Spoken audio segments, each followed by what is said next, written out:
What's going on, everybody? It's your boy Salem, and today we're going to talk about how to not get your account deactivated on Walmart Marketplace in 2025. Today, we're going to dive into the top mistakes that I personally made and what you should not do if you are selling on the Walmart Marketplace if you want to keep your account activated. Now, the one thing that I want to say is a lot of people will tell you Walmart does not deactivate accounts, Walmart does not have IP complaints, and that is all false. They do still have these things. There are just different processes for them. So I'm going to be breaking that down in this video. Walmart is obsessed with fast shipping. So you want to make sure that you never cancel any orders if you're doing seller fulfilled. If your metric goes over 2%, this causes a red flag, and this is not something that you want to do. So always make sure that you count your inventory correctly and make sure that you list your items accurately to avoid any headaches with order cancellations. It is by far one of the most annoying things that you can do. Now, if you do have an order that you need to cancel due to not having stock or the item is damaged, simply message the customer right away to make sure that it gets rectified fast. So it is very important if you are doing seller fulfilled orders that your shipping template is set up accurately and that you ship out items on time. It tells you on the order when you need to ship it out by, so make sure that you do this. Tip of the day for you when it comes to seller fulfilled, I would highly stay away from any USPS labels. They are notorious for losing packages and showing up late, and I have lost thousands of dollars and also messed up my metrics multiple times from shipping USPS. So I highly recommend using UPS or FedEx and pay that extra $2 to $4 just for the peace of mind. The second performance metrics that we're going to go over is going to be refunds. And it is important that your refunds are no higher than 6%.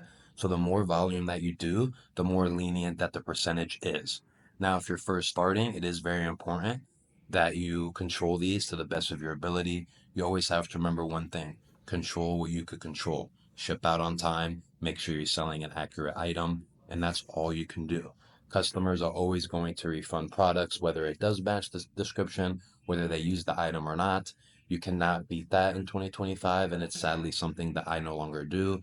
I hate returning items, but it is very important that you keep an eye on that metric. And the best way to mitigate that is by increasing your volume and also, like I said, making sure you are selling new items, undamaged, and items that match descriptions. That is the best way to control your performance refund metric. If it does go slightly over 6%, it is okay, but you want to get it to below 6 as often as possible. The third metric that we're going to talk about is going to be the seller response rate, and this is a mistake that I have made in the past multiple times. So to break this metrics down, say you get a customer message. That could be a message about where the shipment is, that the item is defective, questions regarding the item, anything. If you do not reply to that message in 48 hours, it will flag your seller response rate, and that is something that Walmart does not like to see. You have to think about it from a customer standpoint.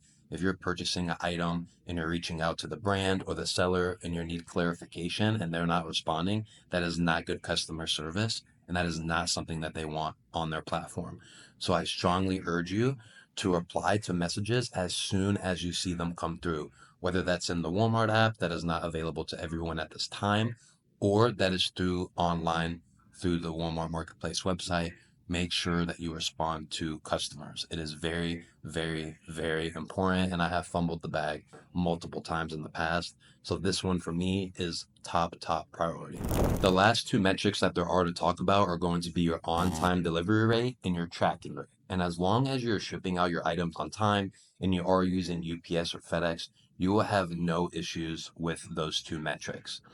The biggest problem with Walmart is that they go off of the carrier scanning the item. And what that means is if you go to UPS, USPS, or FedEx and you drop the package off in the box or you hand it over to the rep and they do not scan the parcel, and let's say it gets scanned, the next day or 2 days later when it is in transit, it is going to show up as that it was not scanned, which is also going to affect your metric. So for me personally, I like to wait in line.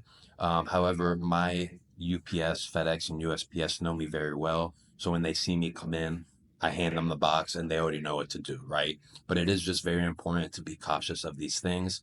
And people often overlook it. And that's just not something you want to do because at the end of the day, this is your business and you do never want to risk getting your account deactivated. There are a lot of funds that get held up in that case. There are a lot of inventory that gets held up, and it is just a headache to deal with this. So please make sure that your metrics are always, always in line. Now, if you are like me and you like to sleep easy at night, here is what you could do to mitigate this and help your performance metrics stay stable. The biggest thing that you could do is fulfill your items through WFS. This is going to increase your sales, allow you to scale faster because you're not shipping products, but also you aren't going to get hit with the on-time delivery rate, the tracking rate, and a couple other metrics due to it being WFS fulfilled. So it does alleviate a lot of the stress of the performance seller metrics. All right, so the one thing I did want to do since I am doing this video is show you how to access your performance dashboard. So I'm going to be showing you how to do that here in just a second. So what you're going to do is you're going to go to WalmartSeller.com and you're going to go to the top left and go to your performance, and you're going to click on this tab. It is going to take a second to load, and you will then be able to see your on-time delivery, your cancellations, your valid tracking, your seller response, and your refunds. This is going to update every 30 days, and it does show you from a 30-day standpoint, 60-day standpoint, and 90-day standpoint. Now, from my experience, you want to make sure that your metrics are good for the 90-day duration term. If you slip up on the 30-day, it's okay, but make sure that your 90-day is overall good and make sure that your metrics are in line.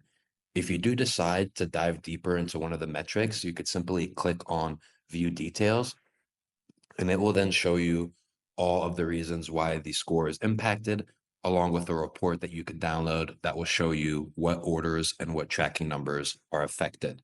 This makes it very easy and very simple to see how you could fix your systems and processes to affect your performance metrics in the future.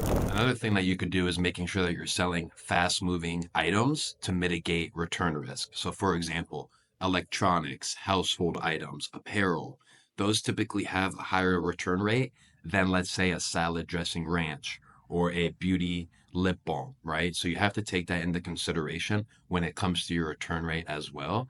But at the end of the day, as I mentioned earlier, you could only control this as much as you can due to the nature of consumer behavior in this world that we live in. Now, I know what you're going to ask. Does Walmart IP?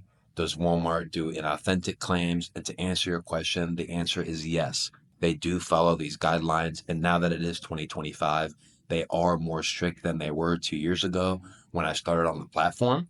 But that does not mean to be scared.